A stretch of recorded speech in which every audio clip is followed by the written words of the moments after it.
Salam, Tuhan Yesus memberkati kita semuanya. Puji nama Tuhan, selamat malam bagi sahabat-sahabatku di seluruh Indonesia, seluruh Nusantara, dari Sabang sampai Merauke, dari Miangas sampai Pulau Rote. Apa kabar di malam hari ini? Tuhan Yesus memberkati kita semuanya. Puji nama Tuhan, malam ini saya ingin membawakan renungan uh, belajar dari 4 binatang yang disebutkan oleh Alkitab yang terdapat dalam Amsal 30 ayat 24 sampai dengan ayat yang ke-28. Demikian bunyi firman Allah. Ada 4 binatang yang terkecil di bumi, tetapi yang sangat cekatan. Semut, bangsa yang tidak kuat, tetapi yang menyediakan makanannya di musim panas. Jadi coba saya baca satu ayat pada kita di Amsal juga ayat 6. Amsal 6 katakan, hai pemalas, pergilah kepada semut, perhatikanlah lakunya dan jadilah bijak. Biarpun tidak ada pemimpinnya, pengaturnya, atau penguasanya, ia menyediakan rotinya di musim panas dan mengumpulkan makanannya pada waktu panen. Jadi dia belajar dari semut, berarti dia memiliki kekhasan tersendiri. Dia itu rajin. Jadi makanya kita perlu belajar dari semut ini karena sifat kegotong royongannya. Udah rajin, memiliki sifat kegotong royongan yang sangat luar biasa. Perhatikan saja semut, kalau dia punya banyak mendapat makanan besar, tidak pernah diangkat oleh sendiri. Maka mereka akan bergotong royong. Bukankah itu sifat asli bangsa Indonesia yang hari-hari ini telah amblas oleh karena egoisme manusia, oleh karena hasutan, oleh karena roh agamawi yang membuat kita satu dengan yang lain tidak lagi bisa bergotong royong dengan baik. Di tengah-tengah pandemi yang sekarang, sifat gotong royong itu hampir-hampir musnah. Dan itulah sebabnya dikatakan mari kita belajar dari semut. Karena ketika kita belajar dari semut, sifat rajin semut itu yang tidak akan membiarkan rumahnya kosong dengan makanan. Bahkan manusia yang ada mau makan enak tapi nggak mau kerja. Mau makan enak tapi tak mau kerja. Kerjanya hanya ngompas, itu preman namanya. Kerjanya hanya minta-minta. Masih kuat tetapi tidak mau bekerja. Belajar pada semut. Jadi semut itu saya katakan dia rajin, lalu dia memiliki sifat gotong royong. Lalu yang ketiga dia ramah satu dengan yang lain. Perhatikan saja semut itu. Makanya disuruh Alkitab kita tadi disuruh memperhatikan. Jadi kalau semut itu lewat bertemu satu dengan yang lain. Halo kawan, apa kabar? Oh baik-baik saja, biasalah. Kamu bagaimana? Tenang-tenang saja kawanku. Saya juga baik-baik saja. Kamu mau kemana? Biasalah. Kita kan mau kerja. Ingat loh ya, kalau ada makanan, don't forget to call me.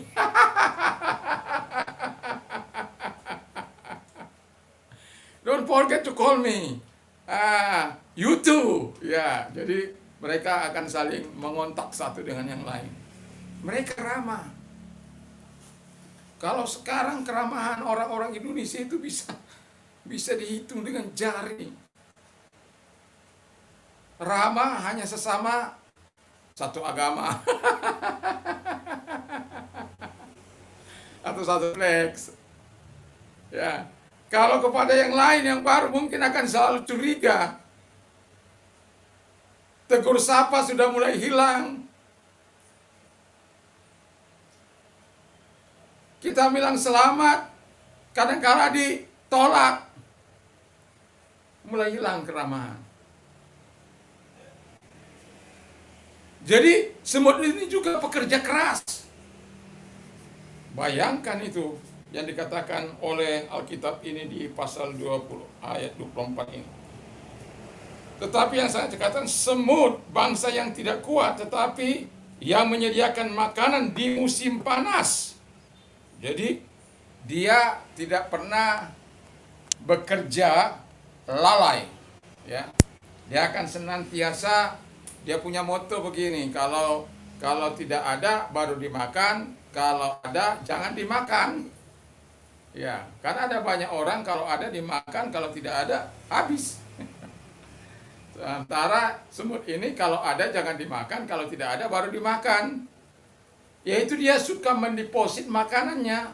Kalau nanti musim yang tidak bisa lagi, misalnya musim hujan, musim apalah namanya itu, yang membuat mereka tidak bisa bekerja, mereka sudah mempunyai persiapan makanan, atau ada bencana, mereka sudah memiliki persiapan makanan yang cukup luar biasa. Itu sebabnya mau saya katakan kepada kita bahwa semut itu dia rajin, lalu dia bergotong royong, dia ramah, lalu pekerja keras. Makanya dia tidak pernah kekurangan. Dan firman Allah katakan menyuruh kita belajar kepada semut. Lalu yang kedua dikatakan belajar kepada siapa? Pelanduk, bangsa yang lemah tetapi membuat rumahnya di bukit batu. Ya. Jadi ini domba, kata firman Allah. Makhluk yang lemah, tapi gunung batu kita itu Tuhan Yesus Kristus. Nah, pelanduk itu lemah, tapi membuat sarangnya di bukit batu. Kecil, tapi dia membuat rumahnya di bukit batu. Sehingga ketika ada elang dari atas mau menyambar mereka, ya mereka bisa langsung bersembunyi di tempat di sarangnya mereka. Jadi makhluk ini kecil tapi cekatan. Makanannya itu rumput ya daun-daun hijau lah gitu ya. Kok wortel kah atau apa namanya lah itu. Jadi pelanduk ini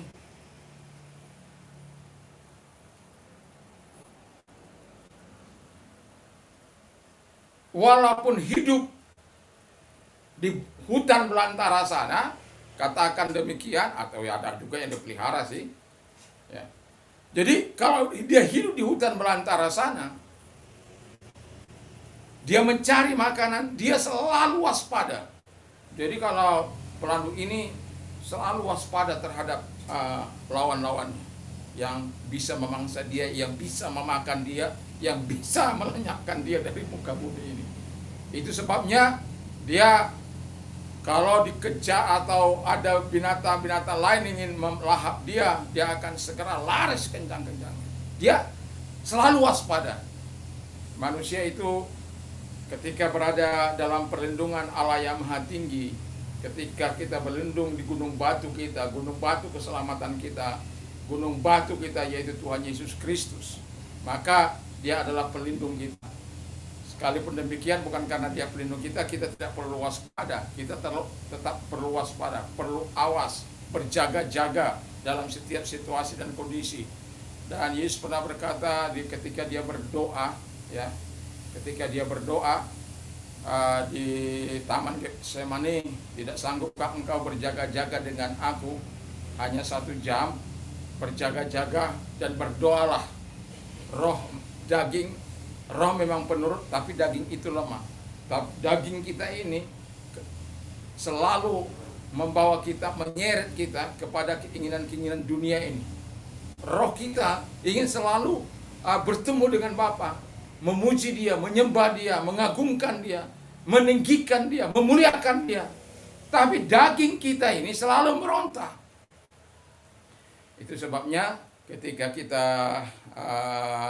ada di dalam Kristus, seharusnya kita harus menjadi orang-orang yang selalu waspada. Kita memang lemah seperti domba di tengah-tengah serigala.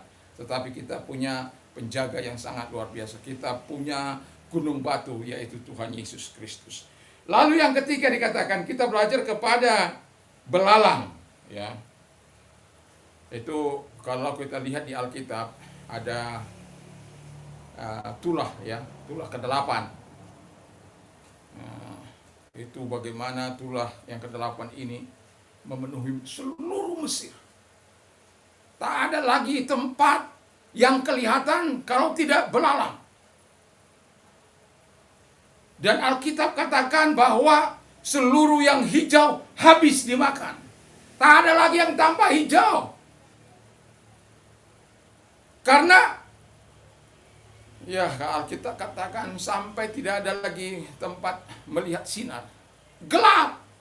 Oleh karena belalang yang begitu rupa. Alkitab katakan tadi belalang ini bagaimana? Belalang yang tidak mempunyai raja, namun semuanya berbaris dengan teratur. Berbaris dengan teratur. Jadi nggak ada pemimpinnya. Tapi mereka satu komando. Jadi kalau mereka menyerbu, ya kita sudah tahu bagaimana kalau belalang menyerbu.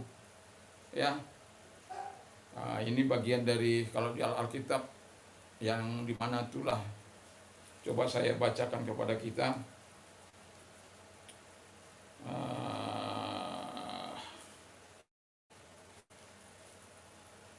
Keluaran, ya. Keluaran.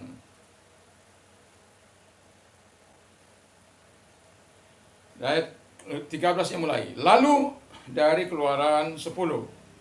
Itulah ke-8, ya. Itulah ke-8 belalang.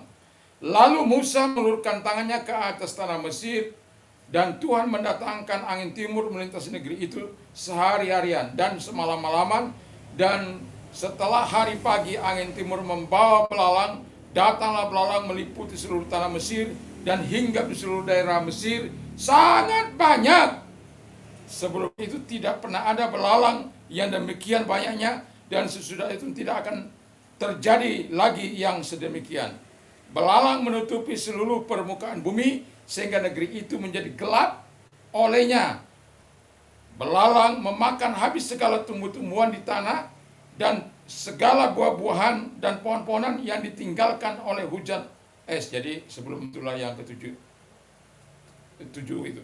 Sehingga tidak ada tinggal lagi yang hijau pada pohon atau tumbuh-tumbuhan di padang di seluruh tanah Mesir. Maka segera Firaun memanggil Musa, Harun, aku telah berdosa terhadap Allahmu dan terhadap engkau. Ya, itu sampai murkanya Tuhan karena tidak mau membebaskan orang Israel, membiarkan bangsa itu memberikan hatinya Raja Firaun untuk memberikan orang Israel menyembah di Gunung Sinai. Dan karena mereka sudah merasakan bagaimana nikmatnya mereka menikmati tenaga murah, ya, tenaga kadang nggak dibayar lagi mungkin itu, karena mereka adalah budak-budak, ya, makanya mengubah mental budak itu Musa itu pada waktu itu sangat kewalahan. Jadi untuk mengeluarkan mereka itu perlu mujizat sampai 10 mujizat, sampai yang terakhir itu tulah, ya, tulah yang ke-10 itu matinya semua anak sulung orang-orang Mesir. Tapi di Israel, di Gosen sendiri masih daerah Mesir, tetapi tidak tersentuh oleh malaikat al-maut itu. Memang ada perbedaan yang sangat luar biasa. Nah, yang kita kembali tadi. Nah, ketika kita disuruh untuk belajar kepada binatang ini, seharusnya ketika kita dipenuhi Yesus, hati kita dipenuhi oleh Roh Kudus, kita dengan sendirinya bisa mengatur diri kita. Kita tidak perlu diperintah oleh orang lain untuk melakukan apa yang baik, apa yang benar, apa yang sesuai dengan kehendak Allah. Karena apa? Roh Kudus akan memimpin kita. Roh Kudus akan memampukan kita. Roh Kudus akan menolong kita untuk mengerjakan itu. Belalang tidak ada pemimpinnya. Tapi satu komando ketika mereka satu pergi. Ketika ingin mereka Ya siapa yang memerintahkan mereka itu ke situ? Kalau bukan Tuhan.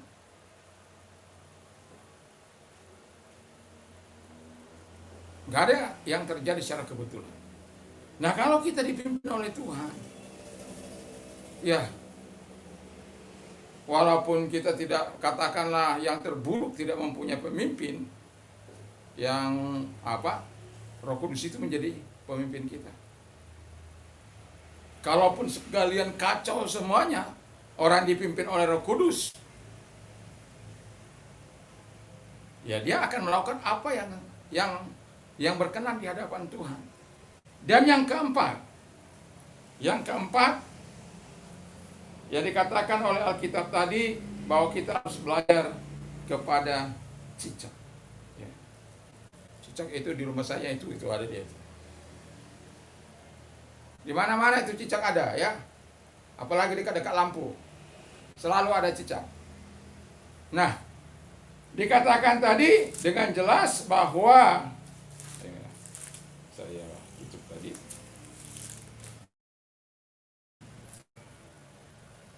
Ayat 28. Cicak yang dapat kau tangkap dengan tangan, tetapi yang juga ada di istana raja. Wah. Jadi ini cicak itu di mana-mana dia ada. Ini simbol orang Batak ini, ya. Cicak itu adalah simbol orang Batak. Saya nggak tahu juga, di sini juga mungkin ada simbol apa, karena di sini ada, saya lihat cicak-cicak juga. Tapi kalau dari orang Batak, cicak itu adalah punya nilai filosofis. Ya kalau saya tidak salah ya, yang saya dengar karena sudah lama. Jadi cicak ini bagi orang Batak, makanya kenapa orang Batak itu ada di mana-mana. Ya. Karena memang udah filosofinya begitu. Cicak itu harus ada di mana-mana. Mau di istana kah dia, mau di apa kah dia, mau di rumah rewot kah dia, mau di rumah mewah kah dia, mau di istana, mau di manapun, dia selalu ada. Itu kalau orang Batak. Jadi orang Batak itu pasti selalu ada. Cari di ujung-ujung bumi katanya, ada orang Batak.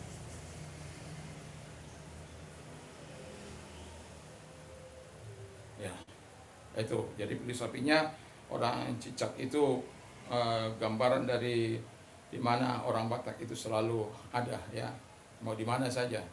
Di istana mau di apa, selalu ada orang Batak ya. Ya.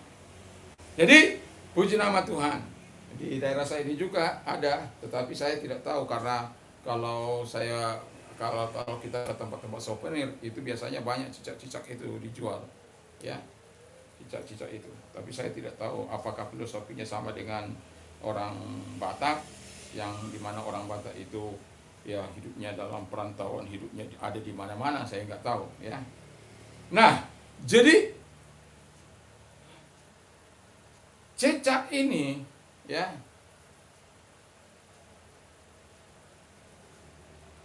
walaupun dia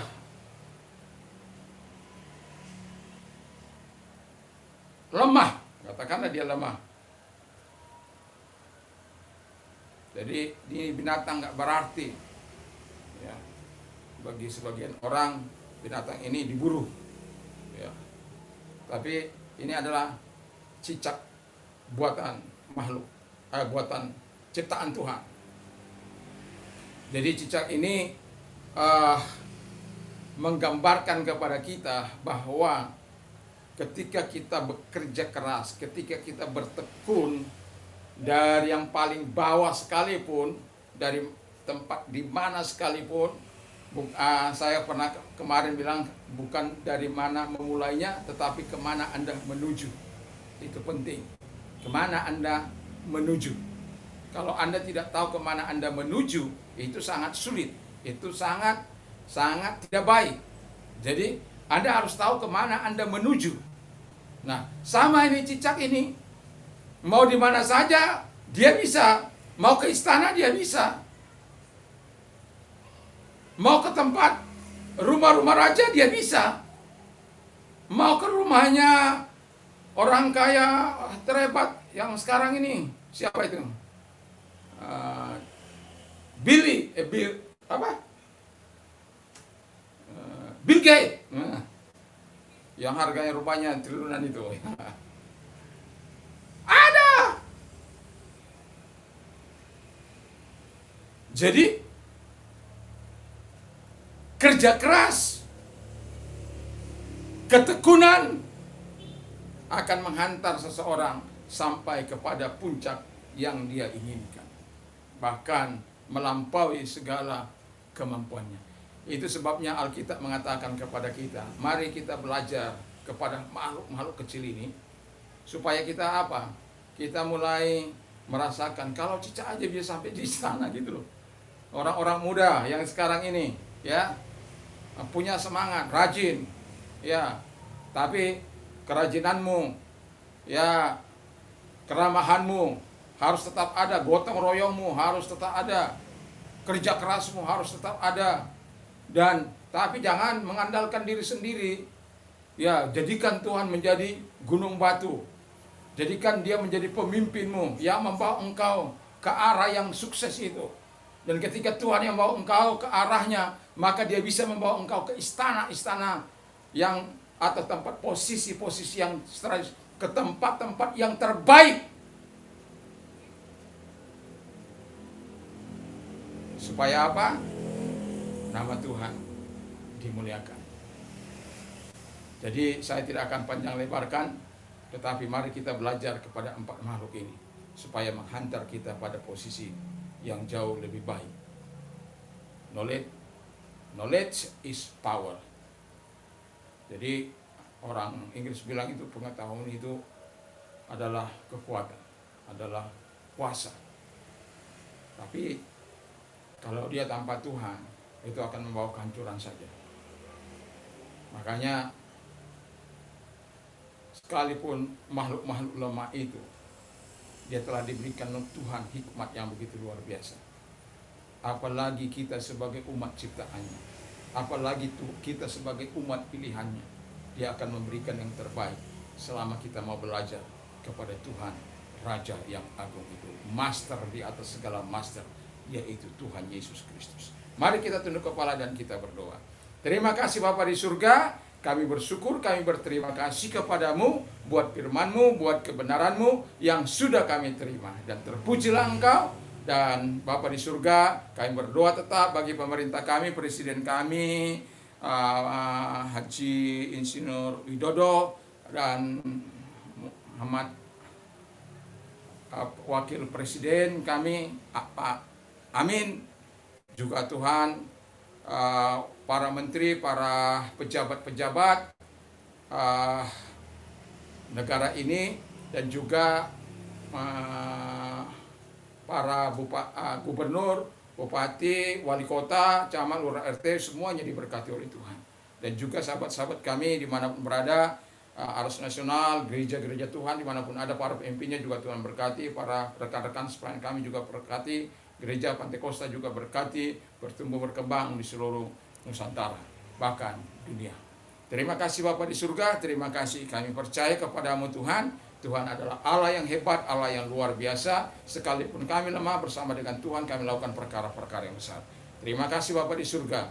Dan bagi yang lemah Tuhan kuatkan, yang sakit Tuhan sembuhkan dalam nama Yesus. Bagi yang sakit saya menyatakan kepada saudara, Yesus sangat mengasihi engkau. Tidak peduli pun sakitmu dalam keadaan apa hari ini. Tapi saya mau katakan, ketika engkau telah mendengarkan doa ini, maka taruh di tempat yang sakit, yakin dan percayalah bahwa Yesus tidak mengenal ruang dan jarak untuk menyembuhkan engkau. Mari kita satukan hati kita dan terima kesembuhan dari Tuhan. Dalam nama Yesus, segala sakit penyakit aku perintahkan keluar, dan oleh bilur-bilurnya engkau sembuh. Yang buta melihat, tuli mendengar, bisu berkata-kata, lumpuh berjalan, kanker sembuh dalam nama Yesus. Segala kelemahan tubuh telah disembuhkan oleh bilur-bilur Yesus, engkau telah sembuh. Terima kasih, usaha pekerjaan kami diberkati, selama itu menyenangkan hati Tuhan. Terpujilah kau, umatmu diberkati Tuhan. Kami semuanya diberkati oleh Tuhan. Dan kami bersyukur dalam nama Yesus, haleluya, amin. Damai sejahtera Allah yang melampaui segala akal akan memelihara hati dan pikiranmu. Dan berbahagialah orang yang mendengarkan firman Allah serta melakukan dalam hidupnya serta memeliharanya. Dan iman timbul dari pendengaran firman Kristus. Apa saja yang orang lain ingin lakukan kepadamu, lakukanlah juga demikian. Maka Tuhan akan menyatakan segala kuasanya. Ingat, Allahku akan mencukupi segala kebutuhan menurut kekayaan dan kemuliaan dalam Kristus Yesus. Tuhan Yesus memberkati kita semua. Haleluya, salam, amin.